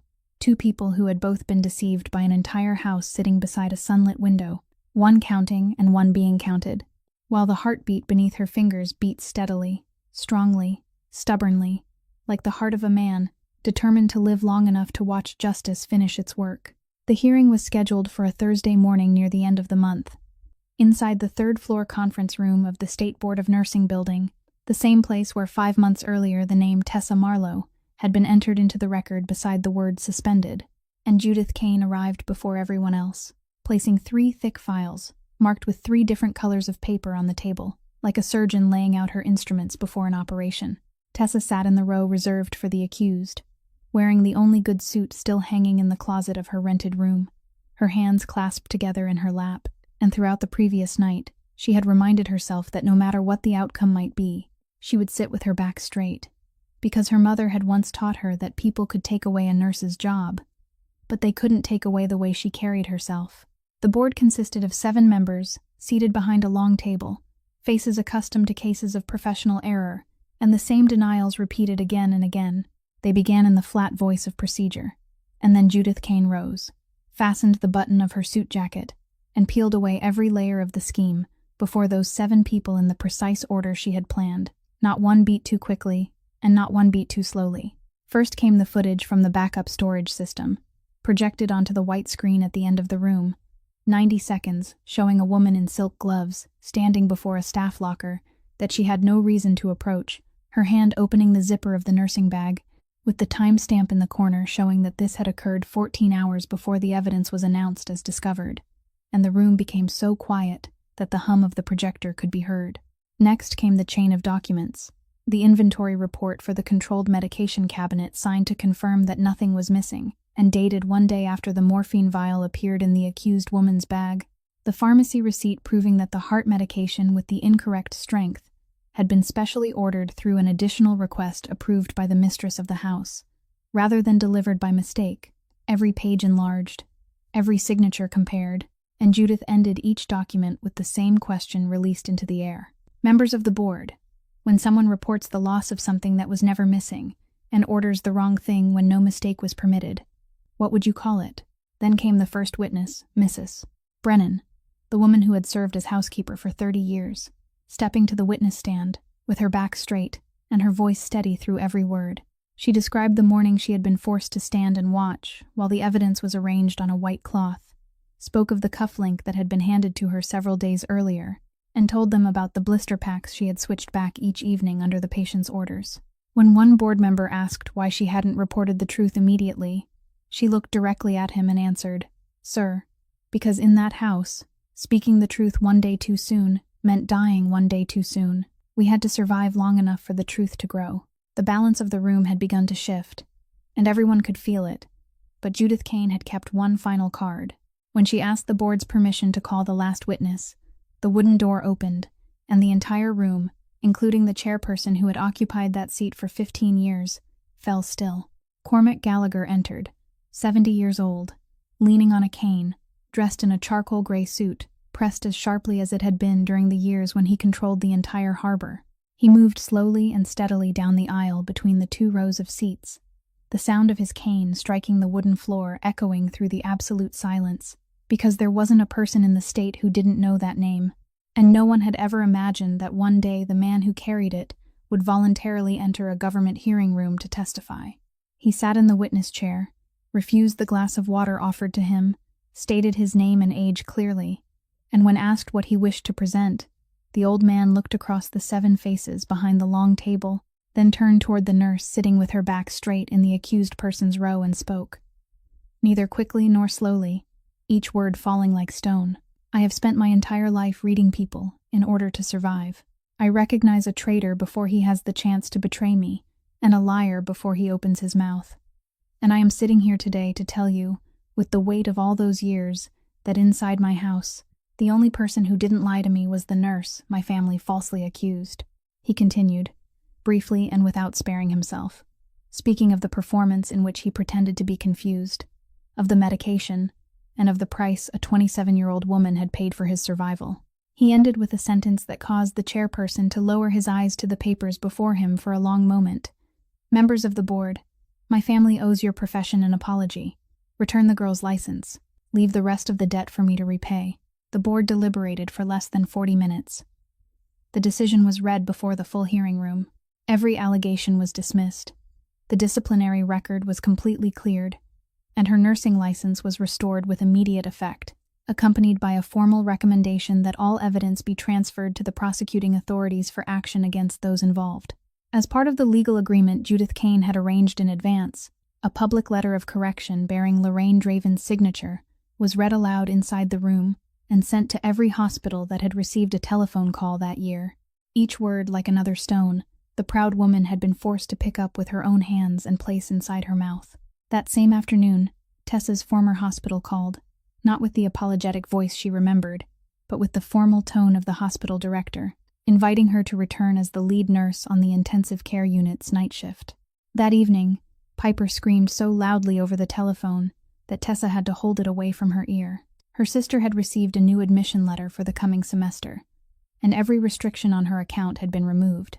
That night, inside her small rented room, Tessa sat at the table with her restored license lying before her and cried, for the first time since she was 19, without restraint and without hiding, crying for all the months she had stood in the rain outside the iron gates, for the nights she had scrubbed the floors of the nursing home, for every time she had lowered her face beneath the gaze reserved for a thief, and she understood that she wasn't crying because she had been rescued. A person could save herself from hunger and from debt, and Tessa had been doing that all her life. She cried because for the first time in her life, there were people who believed her honor was something worth returning whole, without one corner missing, the way a family heirloom should be returned. While justice was doing its work in Chicago, the man who had wound the entire machine into motion was nearly 7,000 kilometers away, living in a small apartment on a stone-paved hill in Lisbon, where the living room window looked directly over the Tagus River, broad as a bay, and slow ferries drew white trails through the water as they crossed between the two shores. He had chosen this city for no romantic reason, only because it was far enough away, old enough, and no one there owed the Gallagher family anything. Judith Kane arranged his withdrawal cleanly during the weeks after the celebration. Ronan's share in every former family operation was transferred into the legitimate maritime transportation company he had quietly built over 4 years, while his holdings in the remaining divisions were sold back to the council under Cormac's temporary supervision, cleanly, decisively, without leaving behind a single thread that could pull him back. Before signing the final document, he did one more thing that made Judith ask twice whether she had heard him correctly. He set aside a large portion of his personal fortune to establish a transparent compensation fund, independently audited, for the people who had been crushed during the past 20 years by the family's lending system, the small restaurants lost to organized crime, the families who had signed loan papers in desperate times and spent the rest of their lives paying for them. Emmett prepared the list. It was longer than Ronan had expected, and he read it from beginning to end in a single night, skipping no name. As a form of confession, the chapel could never perform for him. When he reached the name Marlowe, the medical debt in Piper's name that he had purchased and frozen, the fund administrator recommended forgiving it completely under the established criteria. Ronan drew a line through the name with his pen, while the person across from him watched in surprise, then said only that this debt wasn't to be paid with money from the fund. "Return the file to me. That one I have to repay myself." During his first days in Lisbon, he discovered something no book could teach, that freedom didn't come to a man like him as happiness. It came as exhaustion, a weariness reaching all the way into his bones the moment there was nothing left to guard. He slept 12 hours during those first days and still woke tired. He walked along the river while his shoulders tightened automatically whenever unfamiliar footsteps sounded behind him. In cafes, he still chose seats with his back against the wall by instinct. 34 years in a world where one careless moment could mean disappearance had taught his body a language. His mind couldn't simply command it to forget. And he understood that leaving his old world was the easy part. Teaching his body that it was safe was the difficult part. On his 9th night in the apartment, he stood outside the bedroom with his hand resting on the key, already inserted into the lock, as he had done every night of his life. Then he stopped, looked at the key for a long time, pulled it out, and left the door unlocked. He lay down and listened to the distant sound of ferry horns over the river, his heart beating irrationally fast for the first half hour. And then sleep came, deep and without dreams, the first night in Ronan Gallagher's life that he slept behind an unlocked door. The following morning, he woke to find sunlight reaching halfway across the bed, something so small it was almost absurd, and he remained still for another 10 minutes, simply to feel it. The past called only once, one afternoon, A message from an unknown number appeared on his telephone, and he recognized the voice in the writing before he had finished reading. Camille wrote at length, beginning with memories and ending with a number. She said that life at her mother's house was difficult, that the baby would soon be born and needed many things, that whatever had happened, he had once been her husband. Ronan read the message twice and felt no anger, which surprised even him. The anger had remained in Chicago with the walls covered in photographs. What remained was only clarity. He forwarded the entire message to the office, managing the child's trust that Cormac had established, along with a request that they review everything to ensure that every real need of the child, from hospital costs for the birth to formula, diapers, and regular medical examinations, would be paid directly by the trust to the hospital and the appropriate providers, fully, on time, without a single cent missing, because the child was innocent and would never be allowed to lack anything that decent adults still had the power to provide. Then he did one final thing. He blocked the sender's number, not to block a mother, but to block a woman trying to use her child as a key to reopen a door that had already closed. He didn't do it out of anger, because anger was something that still clung to a person. He did it because it was finished in the cleanest meaning of the word, like a ledger closed after its final line, like a harbor after every shipment had been cleared. That afternoon, he walked down the hill, bought a small potted plant for the windowsill, the first meaningless thing he had done in many years, and stood watching the Tagus River change color beneath the sunset. The man who had once owned so many buildings that he couldn't remember all their addresses, now had only a rented apartment, a small plant, and an unlocked door. And for the first time, he felt rich in a way that couldn't be counted. Half a year passed, like another lifetime. Tessa had returned to the intensive care unit, as the lead nurse on the night shift, moved out of her old rented room into a small apartment with a window that welcomed the morning sunlight, stood in the university courtyard waving as Piper ran toward her to show off her final grades for the semester. And once every month, she visited the gray stone house on the outskirts of the city to play chess with an old man who always tried to cheat and then blamed it on his age. Life had healed in the way new skin grows over a wound, still thin, still sensitive, but closed. Then, on a Saturday afternoon at the beginning of autumn, a delivery man rang the bell with a carefully wrapped parcel from Lisbon, and Tessa sat down at the kitchen table and opened each layer of paper, only to become still when she saw the object resting in the velvet lining, the gold pocket watch engraved with the Gallagher family crest, the heirloom that had once lain on the white cloth beside the vial of morphine on the worst morning of her life, the gift she had refused to accept from the old man in the gray stone house. Beneath the watch was a handwritten letter, the script straight and restrained like the man who had written it. She read, "My uncle told me that you refused to accept it, that you took his wrist instead of taking the gold. I believe the old man admitted defeat with genuine respect for the first time in his life, so he handed it back to me and told me to decide what should be done with it. I would like to handle it this way. This object was once used as evidence against you. I want it to become evidence of the opposite. Evidence that something once used to harm a person can still be returned to its rightful meaning. And incidentally, there is a man in Lisbon who is relearning how to live with a pulse. He has learned how to sleep without locking the door and how to water a potted plant. But he still doesn't know how many times his heart beats in 1 minute when he is being honest. And he needs a good nurse more than he needs an empire. A round-trip plane ticket is inside the smaller envelope. Round trip. So the length of your answer remains entirely your decision." Tessa sat at the kitchen table for a very long time, the gold watch resting in her palm as heavily as a question, then laughed to herself when she realized that her other hand had somehow already picked up her telephone and begun checking the schedule for her vacation days. She flew there during the final week of September, and Ronan met her at the airport without flowers and without a driver. Only a man in a gray sweater standing among the crowd, with the unfamiliar awkwardness of someone waiting for another person for the first time without any backup plan if she didn't come. They didn't return to the apartment immediately. He asked whether she was tired. She said she wanted to walk, and so they walked along the Tagus River beneath the afternoon sun, past stone-paved squares and old tram tracks, moving slowly and speaking little, until the city lights came on, and the river turned into a ribbon of molten bronze. They stopped beside a stone railing, and Ronan said what he had practiced inside his mind for half a year, though when the moment came, he still had to stop halfway through and take a breath. He said, "I owe you a complete apology. Not the kind of apology that comes with explanations attached, the kind men like me usually offer. So I am going to say it properly. That night at the nursing home, you told me that I believed them without asking you a single question. You were right, and the truth is worse than that. I didn't refuse to ask, because the evidence was convincing. I refused because believing them was the easier choice. Asking you was the harder one. If I believed them, my life could continue exactly as it had. If I asked you, I would have to open my eyes and look again at my entire house, and I chose the easier road. A stranger guarded the heartbeat of the only family I had left every night, and when they threw you out through the gates, I signed the paper that helped them do it. It took 3 seconds. I am sorry, Tessa, for those 3 seconds and for every day you had to pay for them. I am not asking you to erase them.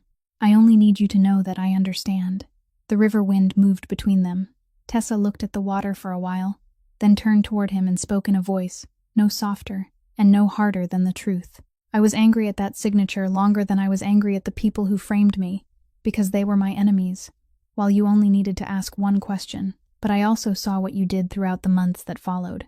What a person truly is can be seen in the way they repair what they have broken, and you repaired it with everything you had. He asked, "Where do we begin then?" She answered, slowly and honestly, "I am not good at trusting people. You are not good at being trusted. We will have to learn both." They remained beside the stone railing for a long time, and when the evening grew cold, Ronan raised his hand as though to place it around her shoulders, then stopped halfway and quietly asked, "May I?" Tessa looked at the hand suspended there, waiting for permission, the hand of a man who had once made an entire city afraid, and she laughed, nodded, and his arm settled around her shoulders, warm and careful, the way someone touches something that knows how to hurt. There was no swelling music, and no fireworks above the river. Only two people who had broken in different places standing close enough to feel the warmth of the other, because she wasn't a reward heaven had given him for his years of suffering, and he wasn't compensation fate had sent her for hers. They were two people who had first healed their own wounds, then chosen each other with clear eyes and patient hearts, the way a person chooses something they intend to keep for the rest of their life. 2 years later, on the stone-paved hill leading down to the Tagus River, on the ground floor of an old building painted pale yellow, there was a small wooden sign engraved in 2 languages, Heartbeat Community Clinic, open 6 days a week, and most of the people who came through its doors were elderly residents of the old neighborhood, immigrants whose documents weren't yet complete, and families for whom an insurance card was a luxury that had never found a place inside their wallets. It had taken Tessa a year to turn that idea into real walls. She moved permanently to Lisbon after countless round-trip flights whose return journeys somehow grew shorter and shorter in a way that was difficult to explain to the hospital's personnel department, learned enough of the local language to ask patients about their symptoms, and earned the certification required to practice there. The money that built the clinic didn't come from the private pocket of the man she loved. She had refused that from the beginning. It came from the transparent compensation fund he had established years earlier, approved by the fund's board as an expansion project that remained true to its purpose. Money once born in darkness was now repaying its debt to the world through light. Every invoice was audited, every cent was recorded, and the man who kept those records worked in the small room behind the clinic, at a wooden desk beside the window. Ronan Gallagher, the man who had once controlled streams of money flowing unseen beneath an entire city, now sat balancing the cost of every bottle of medicine, every roll of bandage, and every shipment of medical gloves. Anyone looking in might have mistaken it for the decline of a powerful man.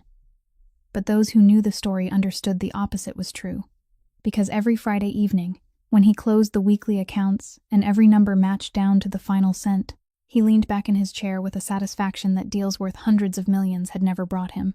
Tessa once asked him why, and he answered that in the past, he had counted money to measure how powerful he was. Now he counted it to know how many more people could receive medical care the following month.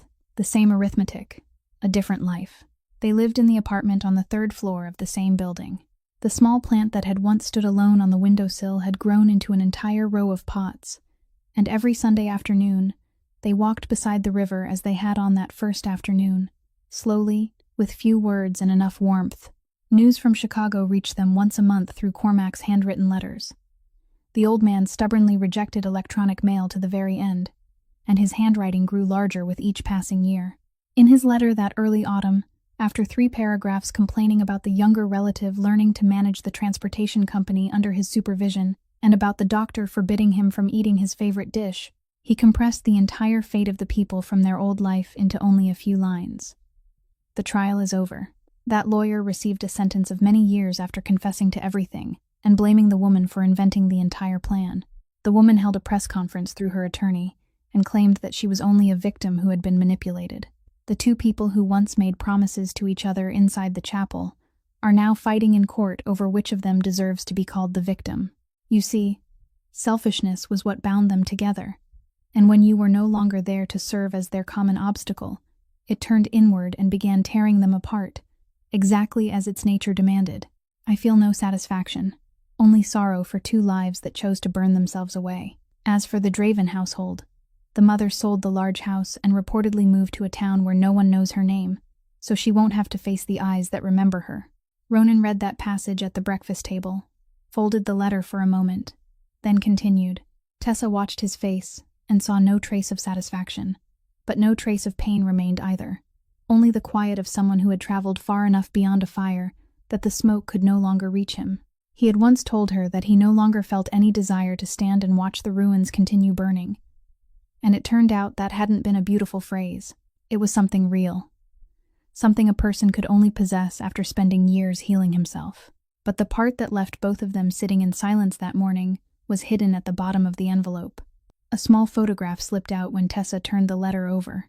It showed a boy of about 3 years old on his first day of preschool, wearing a white shirt tucked into blue shorts, with a new backpack almost as large as his back, standing in a sunlit schoolyard with his eyes nearly closed from smiling, both hands raised proudly to show the cookie someone had just given him, healthy, round-cheeked, and happy in the way only a child could be happy.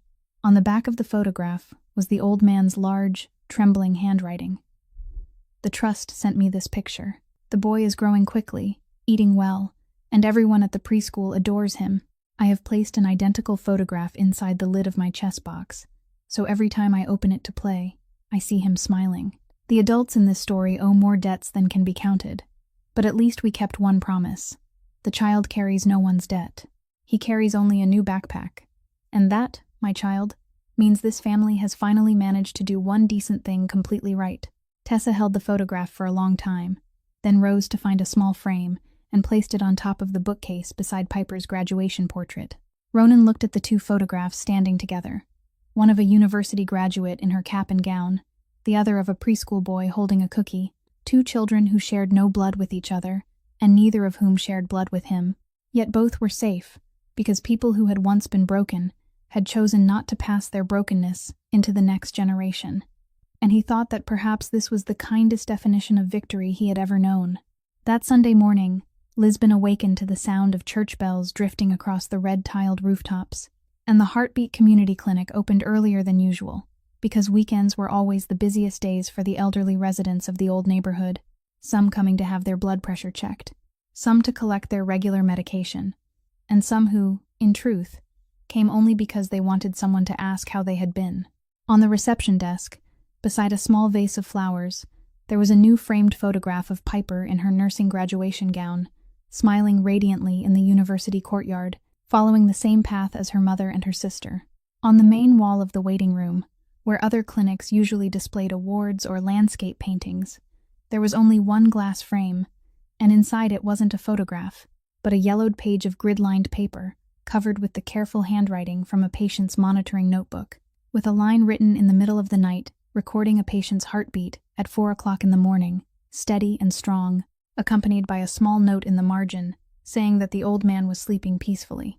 From time to time, a curious patient would ask why a clinic displayed an old sheet of paper with such honor, and the man who kept the accounts in the room at the back, when he happened to be there, would look up and answer in the local language with an accent that was still imperfect, though his eyes were absolutely clear, because that was the first time I understood that the thing broken inside my house had never been my uncle's heart. That morning, while changing the bandage of an elderly woman and listening to her talk about a grandchild who lived far away, Tessa suddenly paused in the middle of a thought, not because she was sad, but because she had just realized something strange. She had gone through an entire week, 7 complete days, without thinking once about the disciplinary board, about that Tuesday morning, or about the iron gates beneath the rain. Not once. The absence of that pain had arrived without warning. It hadn't come during a moment of victory, with no trumpets and no celebration. It had simply come quietly and sat beside her life like an old friend visiting without needing to knock, and she understood that this was what true healing looked like. It wasn't the day we won our case. It was the day we forgot to check the wound. This story would be told many more times, about the photographs covering an entire mansion, about a powerful man who chose documents instead of gunfire, about an old man who pretended to lose so that he could win. But if anything should remain after all of it, perhaps it would be these three simple truths.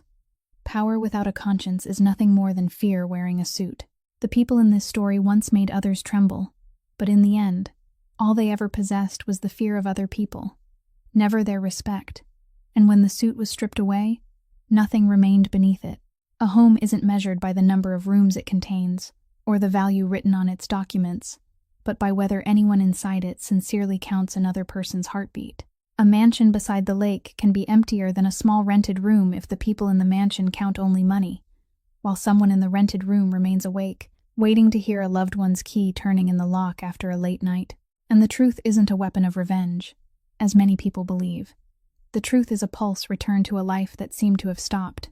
It restored a nurse's license, returned clarity to an old man, gave a man the ability to sleep behind an unlocked door, and gave all of us back the belief that living honestly has never been foolish. Sometimes it simply requires a little more patience. If this story touched something in your heart, please press the like button and share this video with those who also believe that the truth will always find its way home in the end. Please subscribe to our channel so you won't miss the compelling stories we share every day about quiet strength, the human heart, and the moment justice calls someone by name. And how did today's story make you feel? Which moment moved you most deeply? If you were Ronan, what would you have done? Please share the feelings from the deepest part of your heart in the comments. We sincerely hope to read every line you choose to share with us. Thank you for staying with this story until its final moment. We wish you and your family lasting good health, a joyful life, and peace and serenity every day. Goodbye, and we will see you again in the next video.